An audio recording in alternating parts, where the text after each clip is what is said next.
जैसे एक कहानी है, सत्य कहानी है। एक बादशाह था, उसने पूरे अपने लिखा है चरित्र में, स्वयं की लिखी पुस्तक है उसकी। उसने स्वयं लिखा है कि एक बार एक व्यक्ति आया, वो बंगाली था और इनके उसके राज्य में उसने कहा कि मैं खानसामा हूँ, शेफ़, और बहुत अच्छा खाना बनाता हूँ। मेरा खाना अगर आप खाएंगे तो बनाया हुआ तो आपको अच्छा लगेगा।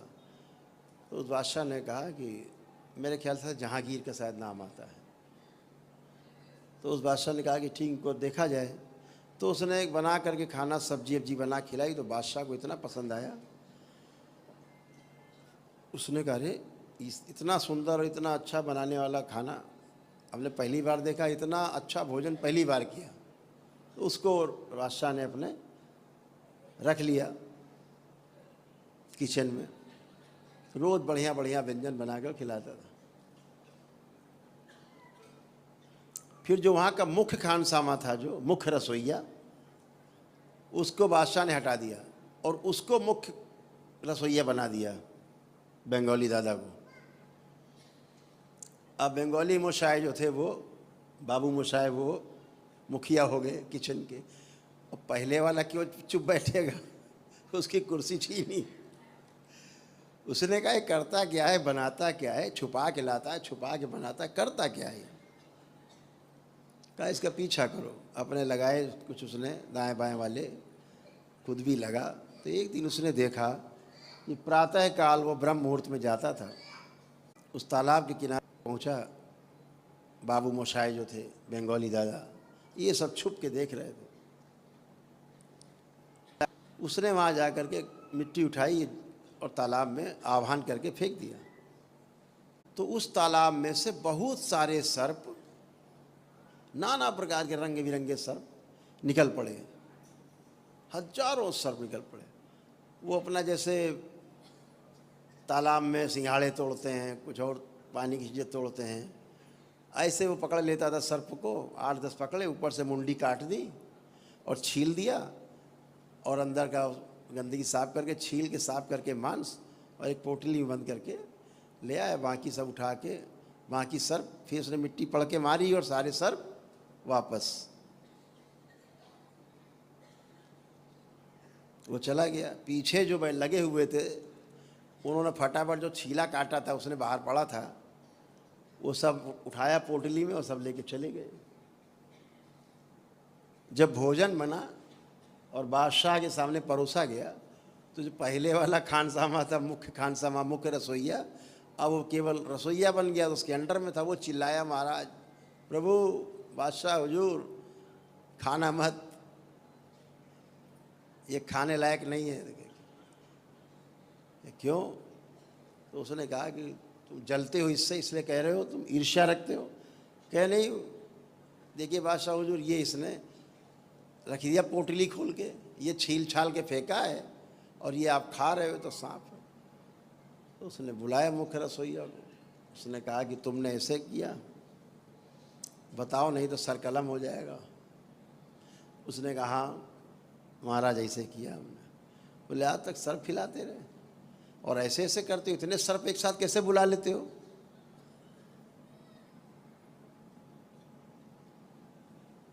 उसने कहा, महाराज, विद्या हमारे पास है, हम तो किसी भी सर्प को बुला ले सकते हैं, विद्या है। तो उसने कहा, अच्छा, तुम एक ही तुम्हारी कंडीशन है तुम्हारे प्राण छोड़ने की, कि अब तुम मेरे सामने सब ये करोगे। क्या क्या कर सकते हो? उसने सब बताया। तो उसने कहा, सबसे बड़ा सर्प बुला के दिखाओ, जो दुनिया में सर्पों का राजा हो, ऐसा दिखाओ। तो उसने कहा, महाराज, उसको बुलाना, हमारी जान चली जाएगी, हम मर जाएंगे। बोला, मर तो वैसे भी जाओगे तुम, जब नहीं दिखाओगे। दिखाओगे तो हो सकता है जिंदा भी रहो।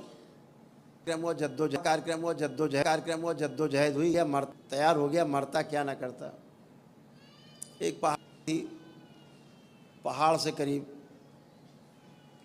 500 मीटर 700 मीटर दूर उसने गड्ढे खुदवाए बड़े बड़े, नाला जैसा गड्ढा खुदवाया खूब गहरा, पहाड़ तक। और सभी सभा लगी और जनता जनार्दन इकट्ठी हुई।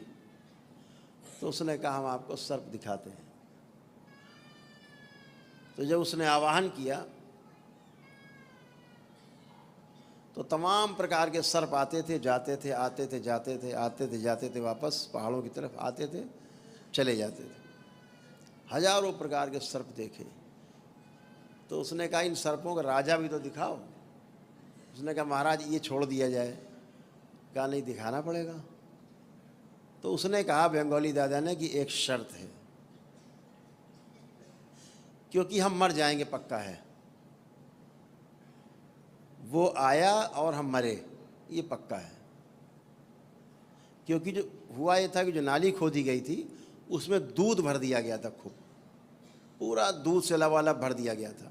उसने कहा था दूध भरा होना चाहिए इसमें।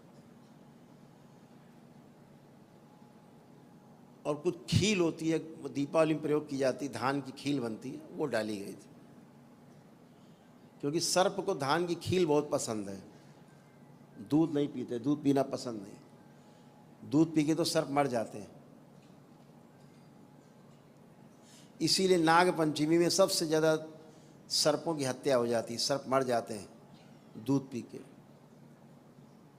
जितनी मरने वाली संख्या नाग पंचमी में है उतनी संख्या किसी दिन नहीं होती।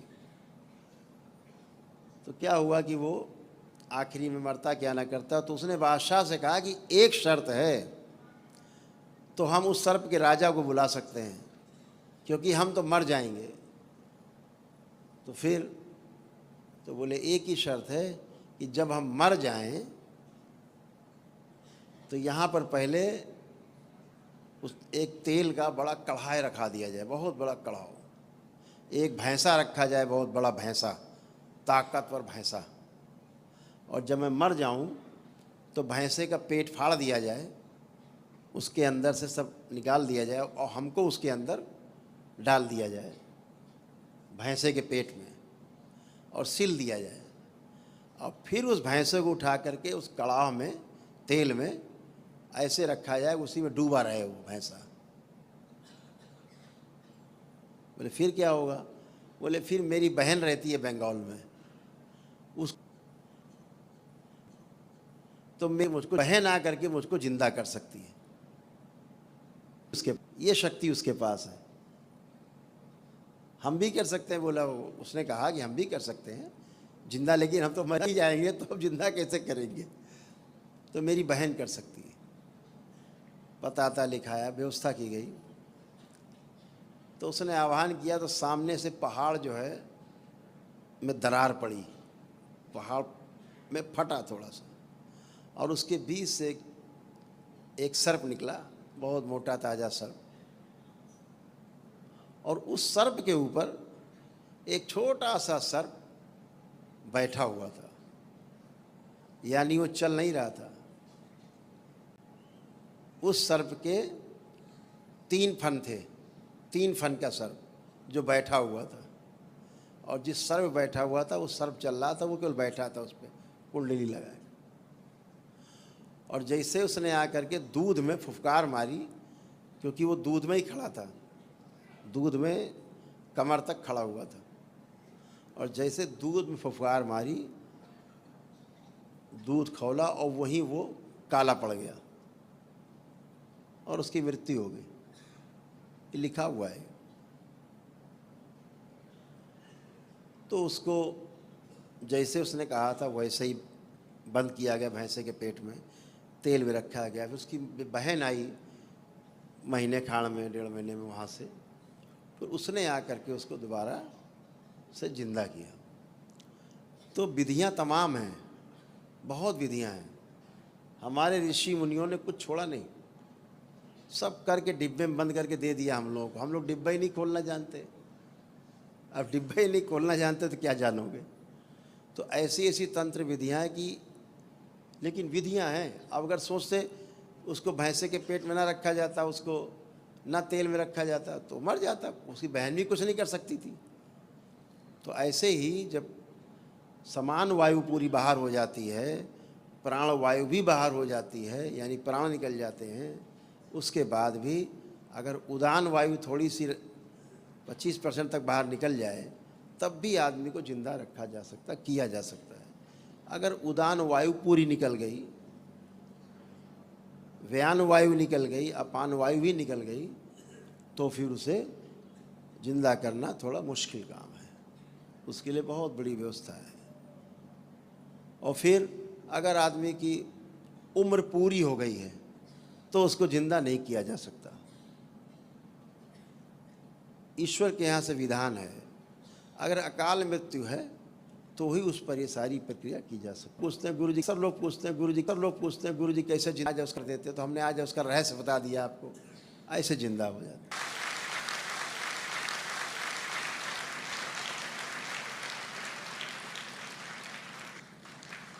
ये सब करने के लिए पूर्ण गुरु की उपस्थिति बहुत जरूरी है। बाबा